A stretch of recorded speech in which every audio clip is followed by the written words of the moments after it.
ओम साईराम मित्रांनो, यो आपला आई अण्णा नावाचा गोट फार्म आहे. तर ह्यो फिरस्ती गोट फार्म आहे आपला. शेळ्या 12 वाजता सोडतात, चारून 6 वाजता संध्याकाळी रिटर्न येतात. तर ह्यो आपला पहिलाच व्हिडिओ आहे. आपलं फिरस्ती शेळी पालन आहे.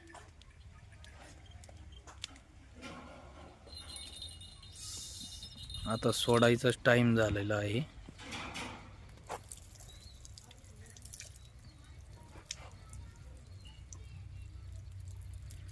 त्यांना घरी काही चारा वगैरे नसतो,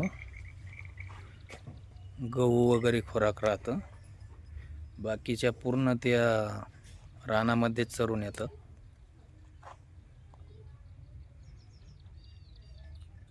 ओके, धन्यवाद मित्रांनो.